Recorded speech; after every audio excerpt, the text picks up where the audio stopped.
Welcome to the Zoning Board of Appeals meeting of Wednesday, July 26, 2023.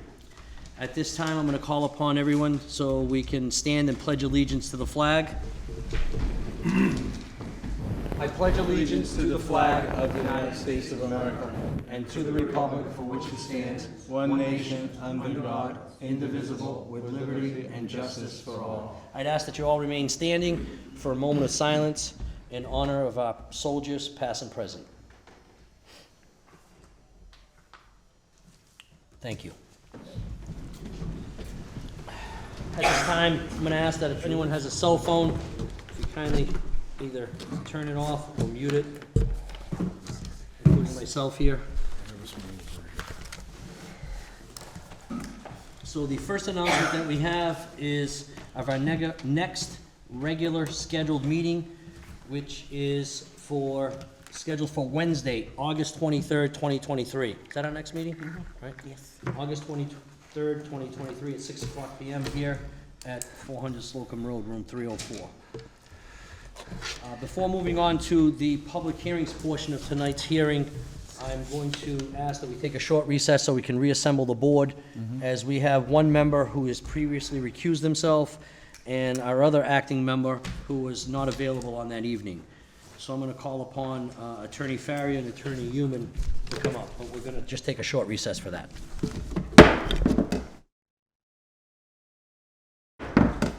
Back on the record. Moving on to the public hearings portion of tonight's meeting. The first matter we have is a continued case. It was continued from June 7, 2023. It's variance case number ZAV 23-7. The petitioner in the case is Gabriel Baruti. The owner of the property is George Abbey Rashed, and the subject property is located at 610 State Road, map 165, lot 2. The property is located in the General Business and Aquifer Protection Overlay District, Zone 3, and we have already waived the reading of the abutters list at the last hearing, gentlemen. For our viewers at home, just to refresh, the petitioner is seeking a variance to build a 30-foot by 34-foot addition onto an existing business building for office space. They're seeking relief under Article 18, Section 375-18.4B setbacks, Article 33, Section 375-33.2 minimum setback dimensions, and Article 28, 375-28.5B8 Aquifer Protection Overlay District. There's a companion case with this gentleman, which also was continued. It's a special permit case. I'm going to open that one up as well. It's ZSP 23-3, and the petitioner is seeking to, obviously, for the same relief, except that in this case, it's for the impervious surface and the Aquifer Protection Overlay District zoning bylaw that they're seeking a special permit for. So I know that this matter was before us on June 7th. At that point in time, I felt that the petitioner's plans fell short of what we normally require. And one of the things that certainly was concerning to me at that point in time was that the total impervious surface coverage was not calculated on the plan. So I still have some concerns, but at this point in time, I'm going to call upon the petitioner or their representative to come forward. Hello. Hi, good evening. Good evening. So That's what we did. we redid the Excuse me, I just need you to identify yourself and your address. George Abbey Rashed. I live in 181 Brayley Road, East Freetown. My shop is at 610 State Road in Dartmouth.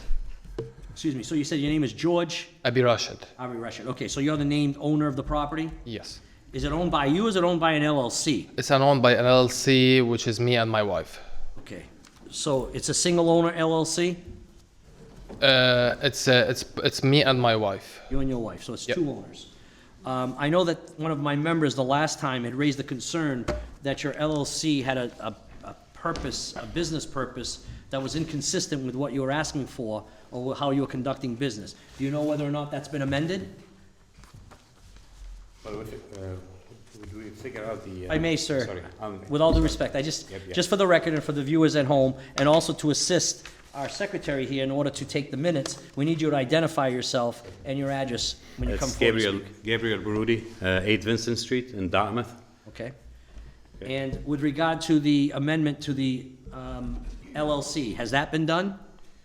The amendment on the LLC. Yes. We're working on it to make it to extend like the authority of the LLC, but both business are under my name. They are my business both.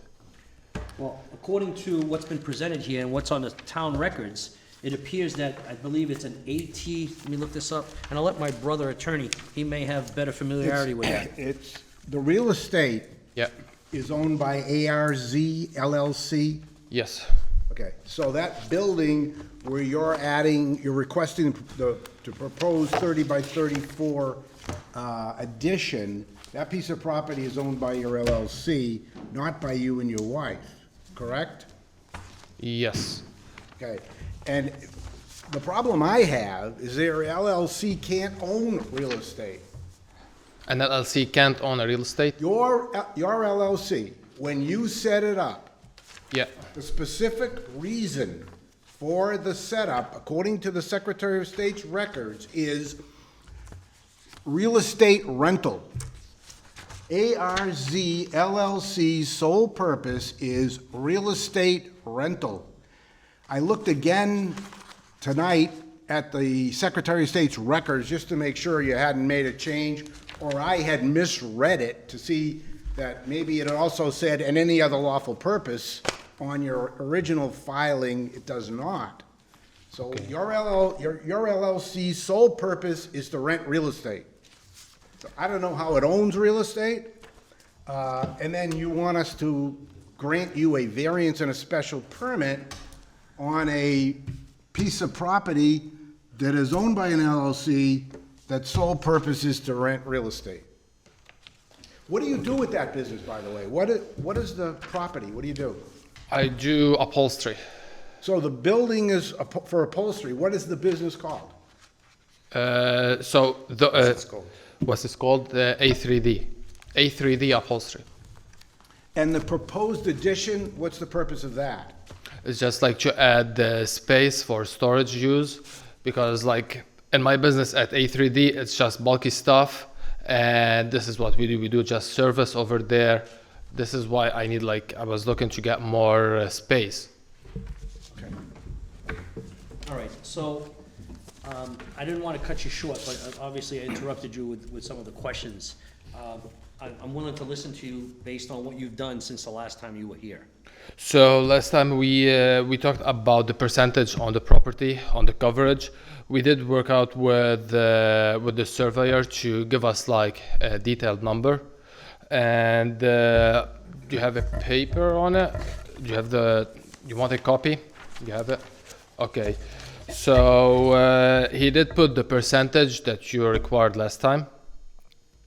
I was working on on the LLC part. I tried to talk with my accountant or something like that to see if we can change it and make it as a general use instead of just real estate. So I couldn't figure it out unless I'm gonna change a couple more papers thing. And this is why we didn't get a chance to do this, to change it with the accountant. Well, I understand that that's a concern. Obviously, my brother here has a significant concern with it. I also have a concern, but, and looking on this plan, I notice here, and I sort of guessed, because I looked at the minutes from the last meeting, and I had said it looked to me that it was gonna be around 80%. And unfortunately, it's even higher than the 80% that I had guesstimated, if you will, that the lot coverage is 83%. Okay. I've been on this board for almost 8 years, and you have to understand, and I just want you to understand, that we try to work with people when they come before us, and we want to work with you. I think generally, I know that I want to work with you. I'm a supporter of small businesses, have been pretty much all my life. But when I look at this, and I look at the size of this parcel, I just see this as being heavily burdened by what you're trying to build. In essence, and I don't see what the square footage, I didn't do the calculation of the square footage, and I don't even know if there's actual dimensions for the existing building. But the proposed addition is just about as big as the building that's there. And this lot is roughly, I think it's a little less than 5,000 square feet. It's actually, 4,951 square feet. and you're trying to burden it with an addition, a significant addition to the property. The other thing that concerns me, and this is only my opinion, right? There are other members here, and I believe that they had, obviously listened to you the last time you came before us. I don't see anything here with any, sense of abatement of the lot coverage, meaning usually we have engineers come before us and they present a plan and they indicate to us that you're doing an infiltration system. And I don't see anything here about an infiltration system that's gonna be utilized on this site. An infiltration is usually a good means by which to try to abate the water runoff and its impact to the groundwater. So here, we typically deal with dimensional variances, lot size variances, and use variances. We also, on occasion, deal with aquifer protection permits, in which you're seeking relief from. So I want you to understand that one of our roles here is to protect the water that we all drink, that we all enjoy in this town, and we all want to have clean drinking water and reduce the impact that, surface water runoff can cause to it. And although we have allowed people to obtain permits, I'm having a little difficulty with this one, given that there's been no attempt that's being presented to me for any type of abatement for water infiltration, before it hits the ground, for the runoff for infiltration before it goes into the groundwater. So, I know that those are my concerns at this point. Obviously, we have two other members here that are gonna be voting on this, so I will defer to them at this moment, so that if they have any comments or concerns, they can express whatever they are. Okay. You want to say something? Attorney Farrier, is there anything you'd like to? No, I'd like to hear this gentleman. He wants to make Certainly. a comment. We were just trying to figure out a way to do the old building and the new building together. We're working with an engineer on that, so we can do the infiltration system. We're not gonna do just the new one, we probably do the old one together, both together, and we can just get the water back into the aquifer. Well, but we don't have any of that. That's not been presented to us. Okay, And so- we have to make a determination that you've done as much as you can at a reasonable cost, and taken reasonable efforts to minimize the impact that the runoff will have to the aquifer district. And all I've gotten here so far is just a plan that says, well, it's 83% lot coverage. I'll tell you right now, to my knowledge, I've never granted, or this board has not granted while I've sat on this board, a lot coverage of 83%. That is significant. Okay. I also don't see anything here where there's gonna be any parking. So if there's gonna be a plan brought to us, at this point, I'd like to see where people are gonna be able to park on the property, as if there's gonna be off-street parking. That's not directly within our purview, but I'd like to see what your plan is, so that if we're gonna grant you a variance to build a building of this size, I'd also caution and ask that if there's any way that this building could be any bit less and still serve you, less in size, if you will, and still serve your purposes, that I would suggest that would be done to come before us. That's We what can- was yeah. just the next step. We're gonna work on that. We can do that. We can at least reduce it to 70%, hopefully, if we can. So, And we do the aquifer okay, so you do the calculations for us as to what and the the, parking. okay, and the parking. This way we can, Is there anything else, John? Because I don't want them to go back and forth. We've already made them go No, back once, but I thought that, at that, they would probably go to an engineer and they would come before us. And I tried to instill upon them that at the last hearing, that they probably need the assistance of an engineer on this, so that they could do the stormwater and the roof calculations for roof water runoff. Unfortunately, that wasn't brought before us, but I'm willing to give them more time if they're willing, if they want to go forward and try to obtain that information. I have no problem with that, but I suggest that the next time you come back, that your LLC says for all lawful purposes. All right. okay. Because right now, you're running a upholstery store under the auspices of an LLC that's sole purpose is renting real estate. So obviously, you can address that. I would suggest you speak to an attorney about that. I might be the best way to handle it. So I guess the issues are, if you can try to see if you can make the addition a bit smaller than what you presented here, number one. Number two, we need stormwater and rooftop infiltration calculations that would be done and presented to us. And number three, some parking and where that would be.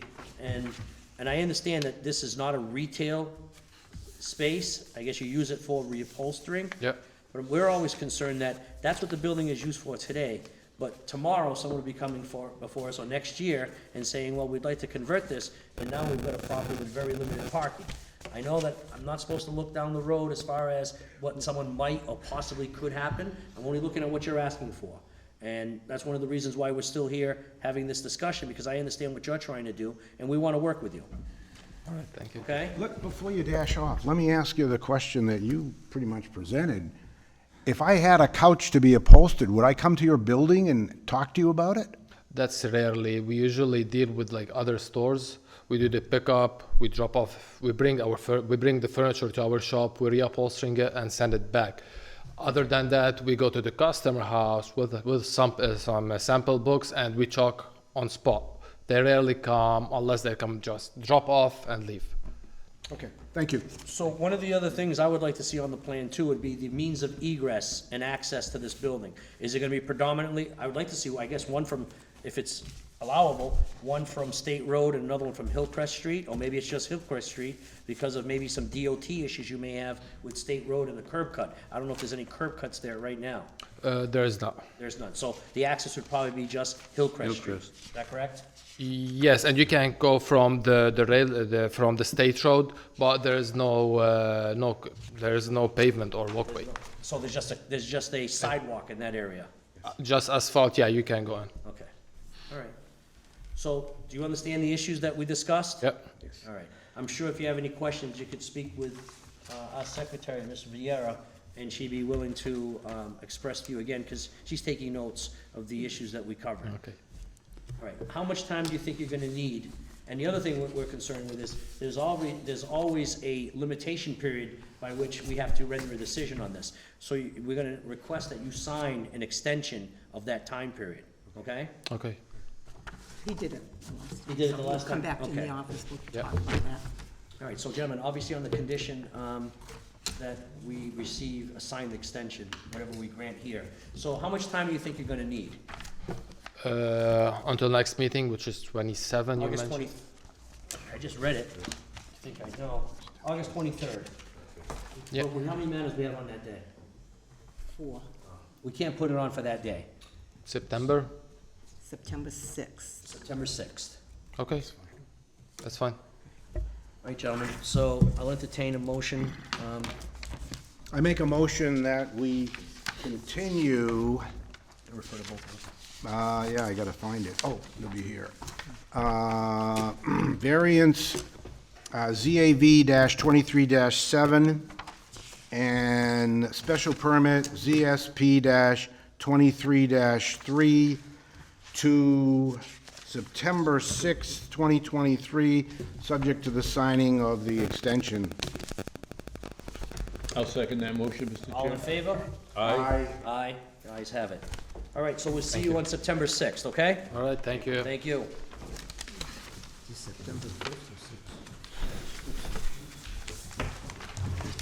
We changing chairs again, right? Yes, so we're gonna take a short recess.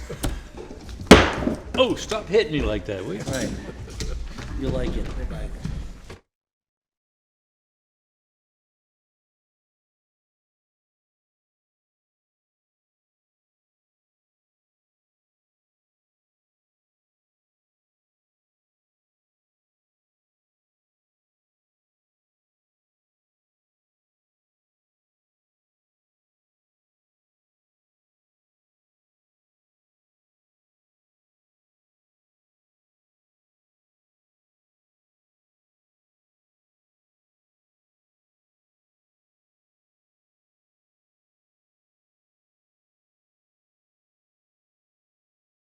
Our meeting, variance case ZAV 23-11. The petitioner applicant is Christopher and Lisa Hodgson, and the owner is also Christopher and Lisa Hodgson of 112 Wilson Street, map 127, lot 32. The property is located in the general residence district. The case and the petition was advertised on July 6, 2023, and July 13, 2023. Make a motion that we waive the reading of the abutters list. Second. All in favor? Aye. Aye, the ayes have it. The petitioner in this case is seeking a variance to construct a new approximately 5 foot 11 inches by 11 foot front porch on an existing house. They're seeking relief under Article 10, Section 375-10-4D.3, Paragraph B, exemptions from setback requirements. So, let's see, we got some comments here. The planning department says that submitted site plan addresses floodplain on part of the property. I would believe that this is probably the western part of the property where the marsh line is. The DPW says that the proposed site plan does not show existing water and sewer service connections. Please update site plan to show the existing water and sewer service connection locations. So we could always make that a condition, gentlemen, if we need be, if we're gonna move forward. We have no other comments from any other boards. I've got a letter here from the building inspector, and it's addressed to Greg Jones of 31 High Street in Dartmouth, who I believe is the petitioner's representative. It indicates, and it's regarding 112 Wilson Street, and it says, "I have reviewed your application, and at this time, your proposal cannot be approved due to non-compliance with current zoning regulations. You are proposing to construct a new approximate 5 foot 11 inches by 11 foot front porch on an existing house in a general residence zoning district, which does not comply with the town zoning bylaws for setbacks. A variance must be applied for and secured from the Zoning Board of Appeals in order to proceed with your request. Your application is being denied under the following sections of the Dartmouth zoning bylaw: Article 10, Section 375, exemptions from setback requirements. Buildings or structures which are legally in existence prior to October 26, 1993 shall be considered to be in compliance with 375-10.4D and are allowed to expand along the setback lines or lines of the existing building/structure to a point which intersects." I'm gonna read on to the subpart B, which is the most applicable portion, which says, "In addition, buildings or structures may be placed a minimum of 10 feet from all other perimeter lot lines or 20 feet from a street line if the lot upon which the building or structure is to be located was in existence prior to which was in existence prior to October 26, 1993. The benefit of this exemption is available to lots which already had buildings or structures thereon prior to October 26, 1993. And it's signed by the building inspector, Mr. Joe Braga. And I believe, gentlemen, based on some of the records I've seen, this structure was in existence prior to October 26, 1993. So therefore, the lot line requirements are 10 feet and the front yard requirement is 20 feet. So I can put that aside. I've also just received, gentlemen, which was not part of our packet, we just received them today, which are some letters of support. And I believe it's one letter with a general statement and then several individuals, and I believe it's 6 altogether, in support. So this is a letter from Lisa Duvall of 113 Wilson Street in South Dartmouth, and it's addressed to myself, and it's dated July 13th, and it says, "Dear Mr. Maderas, as an abutter, I recently received a letter regarding the public hearing for Christopher and Lisa Hodgson, whose public hearing will be held on Wednesday, July 26, 2023 at 6:00 p.m. They are seeking a variance to construct a new front porch on their house at 112 Wilson Street. Mr. and Mrs. Hodgson live directly across the street from me, and I'm writing this letter in full support of the new porch they would like to add onto their house. I feel it would be a wonderful addition to their home. I respectfully request this letter be considered as you and the board members vote on their requested variance. Please feel free to contact me at the phone numbers provided above if you have any questions. Thank you for your consideration. Signed sincerely, Lisa Duvall." And this is a letter from, signed by Mr. Joe Verissimo, and it says, "To whom it may concern, Christopher Hodgson has reviewed the plans for the entryway on the property, and I do agree with him proceeding with moving the front door and adding the portico to provide cover to the new entryway." So I believe it means that Mr. Hodgson has met with these people, and they've signed acknowledging that they're in support. So one is Joe Verissimo, the other one is Robert Boucher of 95 Wilson Street. The other is Todd Benavides of 100 Wilson Street. The other is Pat Fury of 117 Wilson Street. and also John Fury of 117 Wilson Street, and this one's signed by Leela Faria of 108 Wilson Street, South Dartmouth. So we have, for the record, gentlemen, and we'll enter those.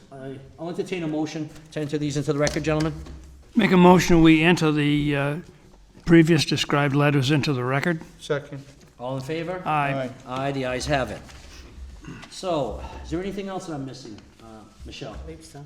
All right, so at this time, we're going to call upon the petitioner's representative, who we happen to know.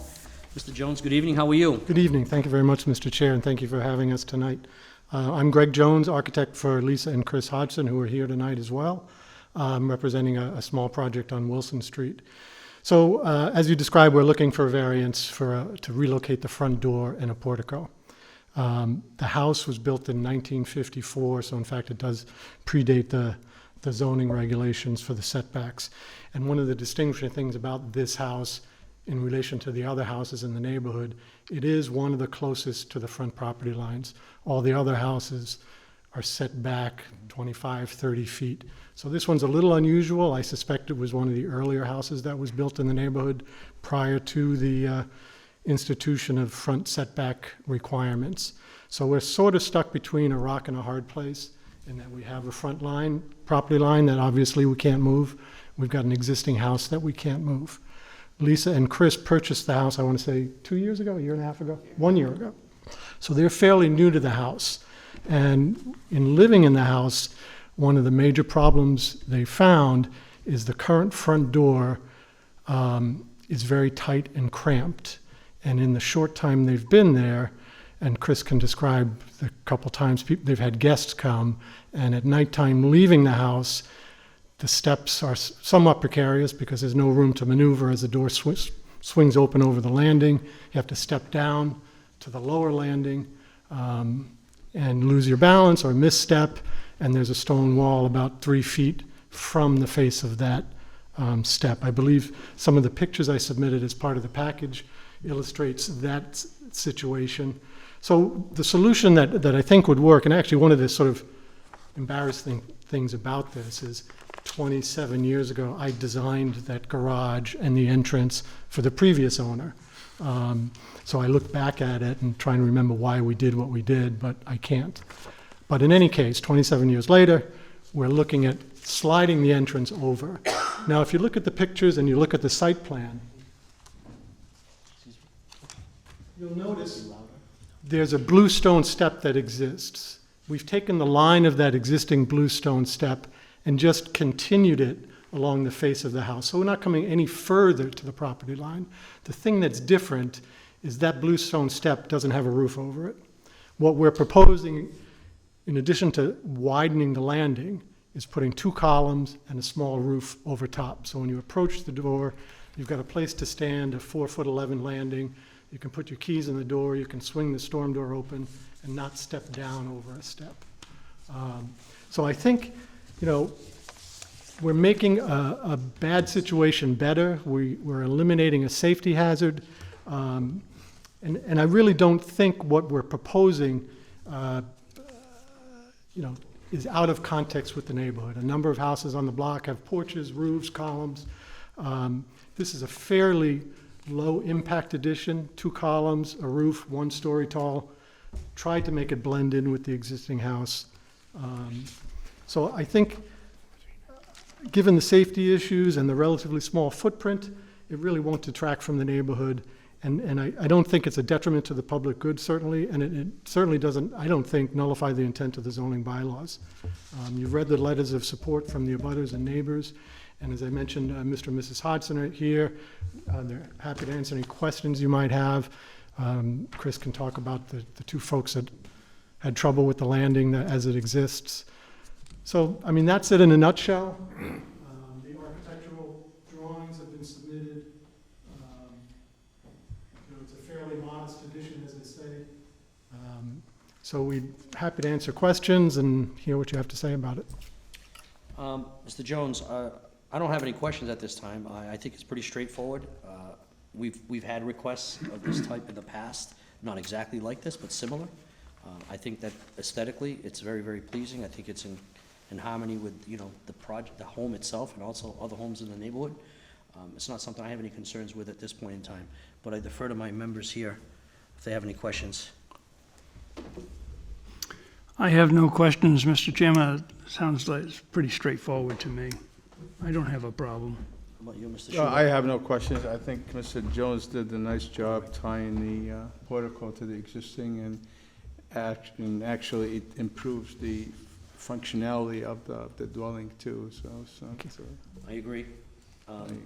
But, you know, requests like this are always difficult for us to try to meet the statutory requirements, but I think that, you know, I think we might be able to find supporting reasons that would allow us to meet those standards. Gentlemen, I think Attorney Farrier, are you recusing yourself on this case, Mr. Farrier? No, I don't think I have to. I would just recommend to the board that I've reviewed the plan. I know the property pretty well. Okay. It's a great addition. Mr. Jones has done a great job. It just adds to the neighborhood. Certainly doesn't deter from any zoning bylaw in the town, and it's a beautiful piece of property. I agree. Doctor?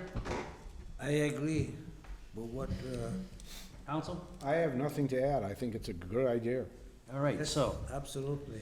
at this point, I'm going to ask anyone in the audience, because we do take public comment on this, is there anyone in the audience who's in opposition to this request? There not being anyone in opposition, is there anyone in the audience in support of this request? So, gentlemen, we traditionally do not close the public hearing section in case we have to obtain any information from the petitioner, but I put together a proposed decision for us to review, and obviously, I'm open to any comments that you folks may have, including our alternate members. So, the subject property is a single-family home located at 112 Wilson Street, and also known as Town Assessor's Map 127, Lot 32. The property is located in the general residence zoning district, and the existing structure was built prior to October 26, 1993. The property borders Padenham Harbor on the west and has a significant area of marshland to the rear of the dwelling. Now, is it actually Padenham Harbor, or is that Apponeganset Harbor there? Ponegantset Harbor. It's Apponeganset Harbor. I wasn't sure. I guess south of the bridge is Padenham, Padenham Harbor, and yes. north of the bridge is That's my Apponeganset? understanding, too. All right, well, I should know that as a town resident, but I'll call it Apponeganset Harbor. Don't ask me to spell it. All right. I think we'll make it work. Number 3, the petitioners seek to construct a new 5-foot, 11-inch by 11-foot front porch, a distance of 11.5 feet from the front property line, where 20 feet is required under the current zoning bylaw. Petitioners seek relief from Article 10, Section 375-10.4 D3B, exemption from setback requirements, and the board finds that the petitioner has met the requirements of Mass General Law, Chapter 40A, Section 10. And it's a 4-pronged test. First, there are circumstances related to soil shape and topography that especially affect the subject property that do not generally affect the zoning district in which the structure or land is located. The property borders Apponeganset Harbor to the west, a significant waterway in the town of Dartmouth. The single-family home is a pre-existing non-conforming structure standing 17.42 feet from the front property line. The proposed front porch will better serve the owner's access to the premises and will provide a safer means of ingress and egress to guests and invitees. Second, a literal enforcement of the provisions of the bylaw would involve substantial hardship, financial or otherwise, to the petitioner. The proposed new porch will allow the front entrance in the home and provide a larger and safer area for guests awaiting entrance. If there's anything else you think we can add to it, that's all I could come up with, but if there's anything else, I'm open. 3, desirable relief may be granted without detriment to the public good. The proposed porch is in keeping with the character of the existing home and is in harmony with other residences in the general area. And part 4, the variance will not nullify or substantially derogate from the intent or purpose of the bylaw. The petitioners have tried to stay within the original layout, as the proposed porch has been designed so that it projects no further than the existing bluestone landing that now serves the current front door. I think that's something that the petitioner's representative had raised, and I think that was important. We have the usual conditions that they gotta secure all necessary permits and approvals from applicable boards and agencies within the town. And I added this, and that is the petitioner shall update the site plan to show existing water and sewer service connection to the property. This is something that DPW had concern with, and even though there's not any substantial trenching or digging going on the property, they normally require it, and given that this plan didn't have it, I'm gonna ask that they submit a revised plan. We've had the engineer do it, and if I haven't already submitted it, I'll submit it tomorrow. Okay. So, if there are no other questions at this point, then I would ask that I would entertain a motion at this point to close the public hearing. Make a motion, we close the public hearing? Case ZAV 23-11. Yes. Second? All in favor? Aye. Aye. Aye, the ayes have it. I make a motion that we approve the variance application, case number ZAV 23-11, with the findings and the conditions as stated. Second. All in favor? Aye. Aye, the ayes have it. Congratulations. Thank you very much. Good luck on Appreciate your new it. porch. Thank you. This went much better than the last time I was here. Yes, absolutely. Hopefully 25 years from now, you're not coming back for another modification. All right, so moving on. Moving on to our next matter and our last for tonight. Variance case ZAV-23- excuse me, 23-12. The petitioner applicant is Joseph F. Montagne, and I know that I butchered that, but I'm sure that the petitioner will clarify that for me, and Laurie Hayes. They're both the petitioners and the owners of the property. The representative is Attorney Dan Perry, and the subject property is at 527 Barney's Joy Road, also known as map 13, lot 29-4. It's located within the single residence B zoning district, and this application was advertised on July 6th and July 13th. Make a motion that we waive the reading of the abutters list. Second. All in favor? Aye. The ayes have it. Petitioner in this case is seeking a variance to subdivide Lot 13, 29-4 into two lots. Lot 1A containing 123,203 square feet, and Lot 1B containing 111,698 square feet, which would create a non-conforming setback of 2.5 feet for the two existing structures on the property. They're seeking relief under Article 8, 375-8.4 Development Standards, D setbacks 2AB. All right, so we'll move to this application.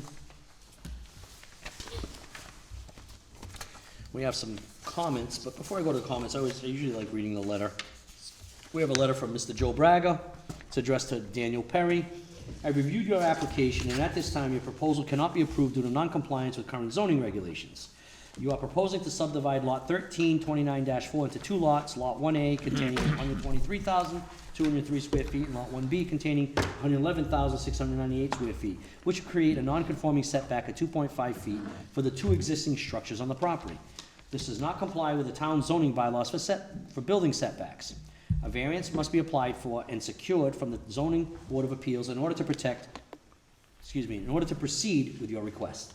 Your application is being denied under the following sections of the zoning bylaw, and it refers to 375-8.4 development standards, and indicates that the minimum setback dimensions, any building or structure placed on a lot with a temporary permanent shall meet the following minimum setback requirements: a 60-foot minimum setback from street ROW lines or vehicular easement lines, a 20-foot minimum setback from all other perimeter property lines, and this does not qualify for the setbacks exemptions, Article 8, Section 375-8.4 D.4b, due to the lot size exceeds the allowable 80,000 square feet for the exemption. So the subject property is located in a single residence B district, and it's signed by Mr. Joe Braga, and it's dated June 2nd, 2023. We've also got some comments from the planning board, conservation, and some others. Planning, A&R application received on June 7, 2023, which will determine lot lines prior to the ZBA meeting. Planning board meeting scheduled for June 26th. All right, so we're gonna find out from the petitioner what the status of that is. The zoning board of, the ZAV process, I think I should say the ZBA process, should not be completed prior to completion of the A&R process and recording at the Bristol County Registry of Deeds. I tend to agree with that. Otherwise, we're making a decision on a hypothetical. Conservation, to note for the future, any earthwork near the property line west of the house may require authorization from the Conservation Commission. Fire review, at this time, the fire department is all set. We will wait for the final results and review any further plans as they present themselves. DPW, this property is on private well and septic. DPW has no concerns with variance request. Any proposed site work would require a stormwater permit. And Board of Health, if the application ZAV 23-12 is approved by the Board of Appeals, the following requirements of the Board of Health will result if the proposal is to proceed. 1, each lot must have a water supply well, and any new well must be permitted and approved for use by the Board of Health. 2, the existing dwelling must have the septic system inspected by a Title V inspector before any subdivision of land occurs. And 3, this residential use upon Lot 1A must have a septic system approved by the Board of Health and installed at the aforesaid location. And soil board is not applicable. So, is there anything else, Michelle, that I need to read into the record at this time? I don't believe so. I don't believe so either. So at this time, I'm gonna call upon Attorney Daniel Perry to come forward and plead his client's case. Good evening, members of the board. My name is Daniel Perry. I'm an attorney with offices at 128 Union Street, New Bedford, and I'm representing the petitioners Fen Montaigne and Lori Hayes. They're seeking to construct what we'll call a guest house in an existing building. My client's property is about 5.4 acres and has 475 feet of frontage on Barney's Joy Road. It has sufficient frontage and area to support a subdivision into 2 lots. And to answer your question, yes, the planning board has signed the A&R plan and has been recorded with the Registry of Deeds. The property has currently a single-family residence on it, which was originally constructed in 1840, according to the assessors. It also has a structure that's about 36 by 38. It also has an L. It's about 2,000 square feet in footprint. It historically was a barn and was converted into a studio by a previous owner. We submitted several photographs of the site on the online portal. The applicants wish to construct a second residence on their property to accommodate visiting family and guests. That would be perhaps their hope in the future that their children might move into the main house and they would move into the second structure later in time, which is on 1 floor. Although by right they could construct a single-family residence on the second lot, they would prefer to utilize the existing studio structure, both because of its character and its location near the main house. The structure would qualify for conversion into an accessory apartment under Section 375 8.2D of the bylaw, but the 800 square foot limit is too small to be suited for their intended use. And the applicants contemplate that from time to time, more than 3 persons allowed by that section of the bylaw would occupy the structure. They do not intend to expand the 2,000 square foot footprint of that structure. We've submitted the A&R plan in the application. The 2 buildings are 5 feet apart at their nearest point, and the proposed subdivision cannot meet the requirement that each building be 20 feet from the new property line. Accordingly, we're requesting that the board vary the requirement of Section 375 8.4D to permit the creation of these 2 lots, each of which has a structure 2 feet from the new property line. Members of the board, this property is part of a subdivision created in the 1990s that included 5 house lots and several properties owned by DNRT. All the residents in the subdivision, DNRT, support the application. In fact, the restrictive covenants imposed on the development, which were set to expire in 2028, limit further subdivision, and each of the owners have approved an amendment to the covenants to authorize this project precisely on the terms that are presenting to the board and to extend the restrictions. The recorded amendment has been submitted to the board. It's in the online portal. The pertinent language, if you care to look at it, is in section E of the restrictions. In connection with that amendment, the applicants have made the following undertakings to the owners, and we have no objection to the board imposing that as conditions of this, if you see fit to grant the relief. Attorney Perry, I may have misunderstood you. have the, Can, you mentioned something about restrictions. Can you restate that again, please? Yes.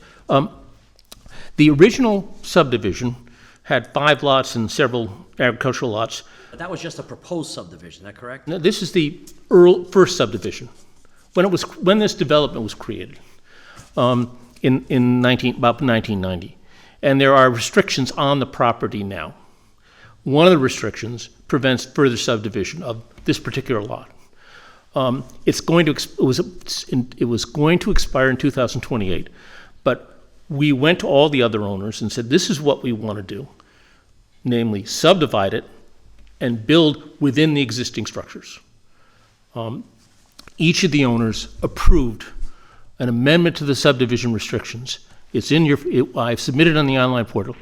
They've all assented to it, and they said, I don't have a copy of that. What was that? it was submitted in the online portal. I think I have a copy of it if the board wants to see it.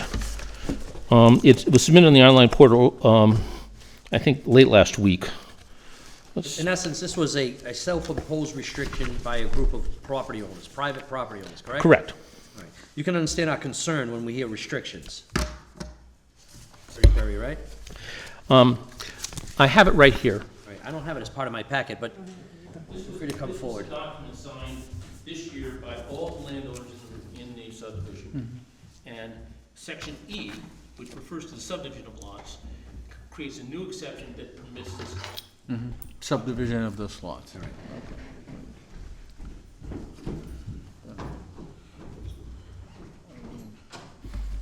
So this is the actual restriction that was in effect, and you're saying, and you're making That representation. is the amendment. Well, this That's is the the amendment that was just recorded. And I'll just read it out loud. Except as provided in this section E, no lot shall be further subdivided, nor shall any of the boundaries or dimensions of any lot be changed or altered in any way without the prior written approval of the owners of at least 5 of the 7 lots. Montaigne, and Hayes, as the owners of Lot M4, are hereby granted permission to subdivide Lot M4, and I presume that that's this That's those parcel, lots, yeah. into 2 lots, provided that the following restrictions shall apply to the lots so divided. Now, has this been recorded? It's been recorded. It's been recorded. This is not a recorded version of it, but it's been recorded. I think if you look at the front page, you might see recording data. Well, this one only has one it only has one signature on it. Oh, but you're Well, saying the first page? there's a bunch of different signatures. I don't see anything with a stamp. Oh, It was recorded about 10 days ago. I do see a check for $105 to the Registry of Deeds, so it Okay. appears that there was an attempt to record it anyway, at least based on what I have here. Okay. And this document's entitled Amendment, Restatement, and Extension of Slocum's River North Master Declaration of Restrictive Covenants. That's correct. Okay. And it has been signed by all the owners. Okay. And it was recorded last week. I'll pass it along. Here's a provision that he's saying that made that change. Yeah, If you want to pass it along to Bob, feel free. It's section E, Bob. All right, so, are you done, Mr. Perry? I was just going to add that, we have agreed that there will only be one residential structure on the newly created lot of 2.5 acres. So just as an aside to all this, something that's been, the moment I read this, it lurked right in my head, and I think it's 81L, Mass General Law 81L, Yep. which if you have structures on a parcel of land which were in existence prior to the implementation of zoning and have at least 50 foot of frontage, they can be subdivided. They can. And irregardless of how you do the frontage, you could allocate 1 foot from one and the remaining portion to another.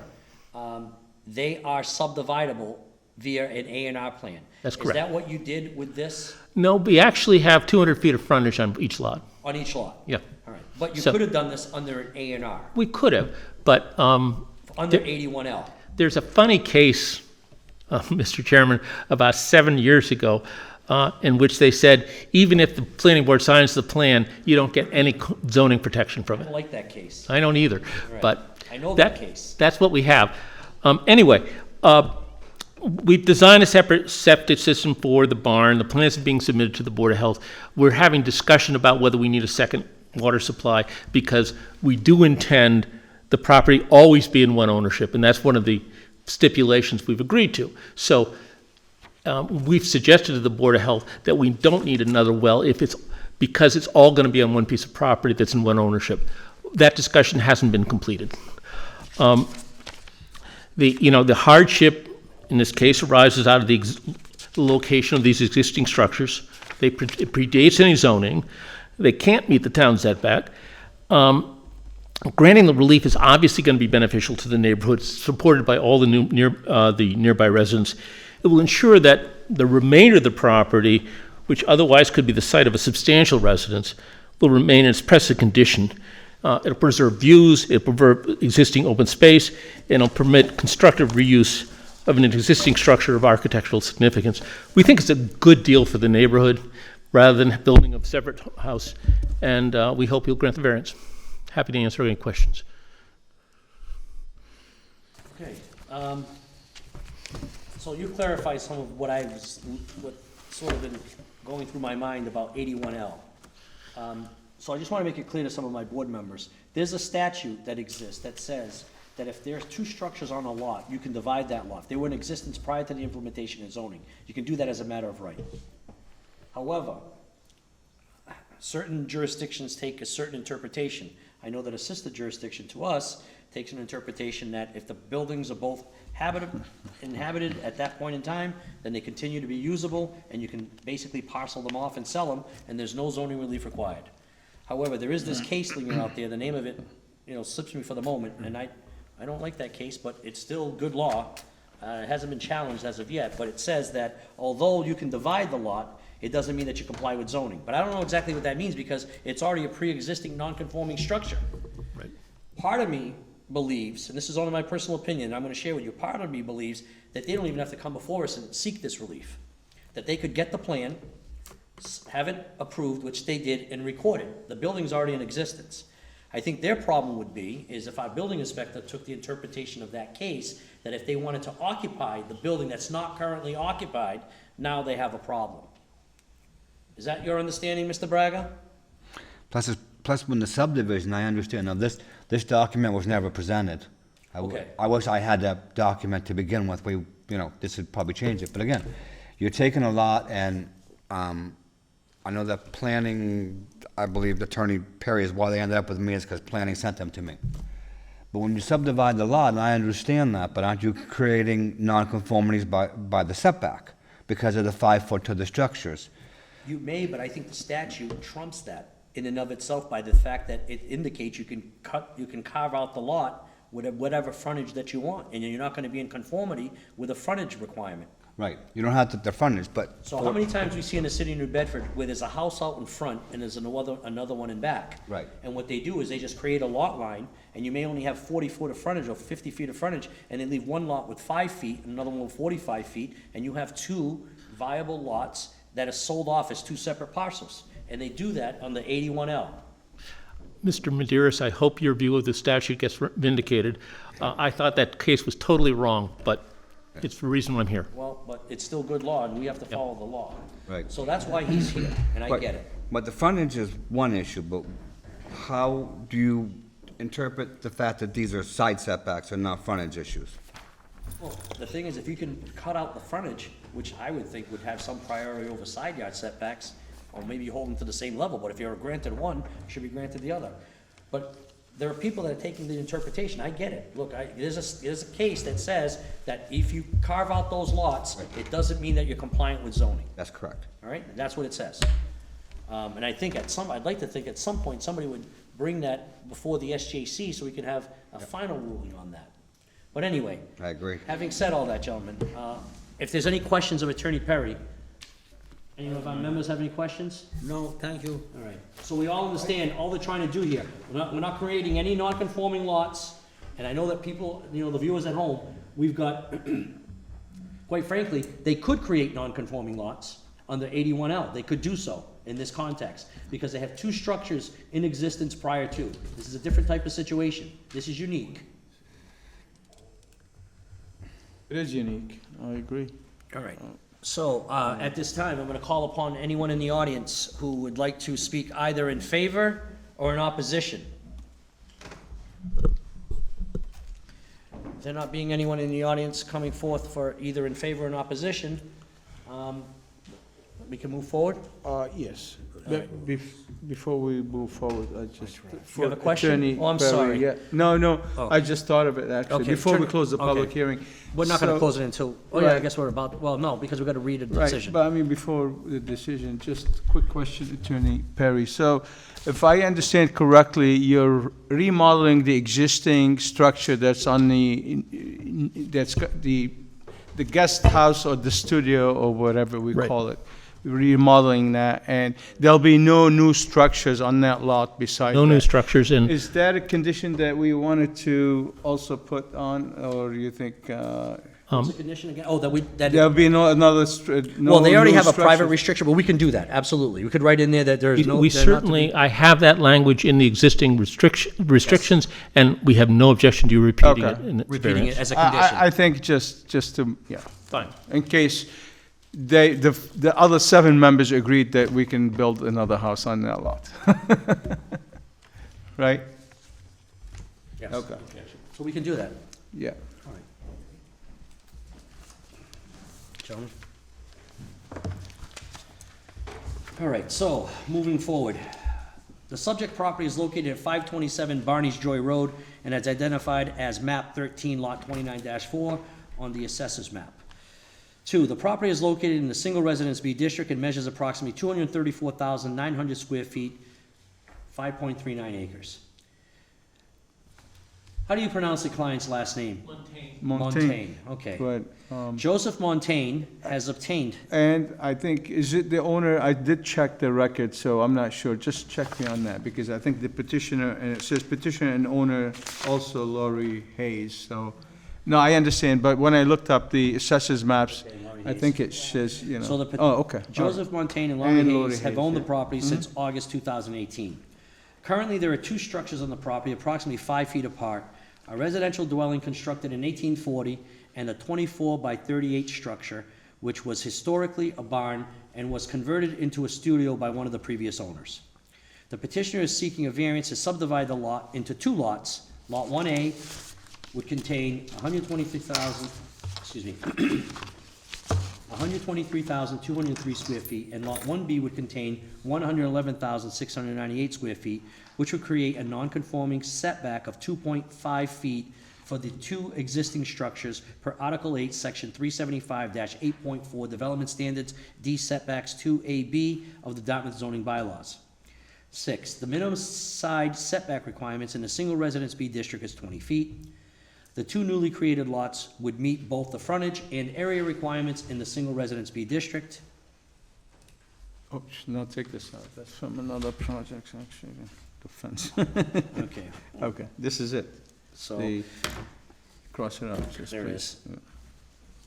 I missed that. The requested variance meets the statutory requirements for granting a variance pursuant to Mass General Laws, Chapter 40A, Section 10. So we have a 4-pronged test. There are circumstances related to soil, shape, and topography that especially affect the subject property that do not generally affect the zoning district in which the structure or land is located.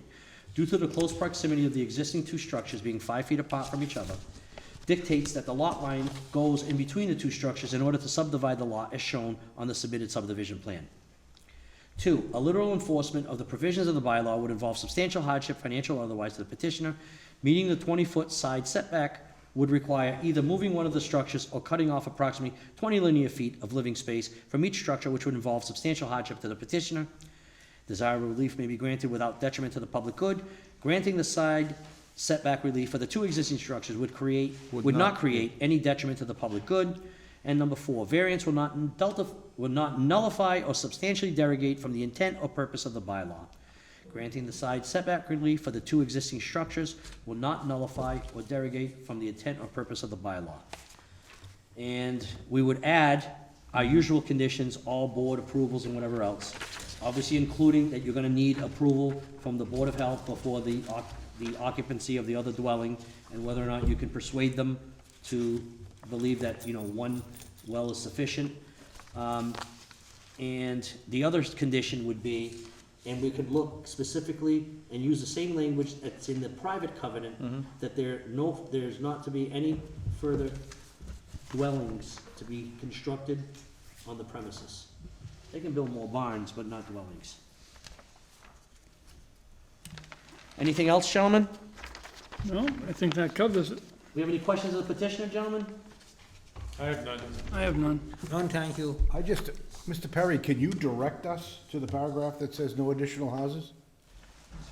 Can you direct us to the paragraph that says no additional building on that, to save everybody a little bit of time? It's subparagraph E. Well, that's the one No, that releases the E is restriction. to allow the subdivision of the two lots. Oh, one No, lot no, shall it's in contain E. existing. It's the last sentence in E. I see it, okay. Do you see that? The last Michelle, sentence? E2, you got it? E2, yeah? Thank you. You got it. There is E2. There we go. All right, there being no further questions at this time, I'll entertain a motion to close the public hearing on this case. I make a motion that we close the public hearing on case ZAV 23-12. Second. All in favor? Aye. Aye, the ayes have it. So, what's your pleasure, gentlemen? I make a motion that we approve the application ZAV 23-12 as submitted with all the terms and conditions stated. Second. All in favor? Aye. Aye, the ayes have it. Congratulations. You're You done. have 2 lots now. All right, moving on, gentlemen. We're moving on to the administrative portion of tonight's hearing. Let me see if I can gather my page here. Did someone take my agenda? You can take mine. All right. Oh, maybe I could. No, that's okay, you can have mine, it's fine. All right, so first, on the administrative portion of tonight's hearing is review and approval of administrative minutes of June 7, 2023.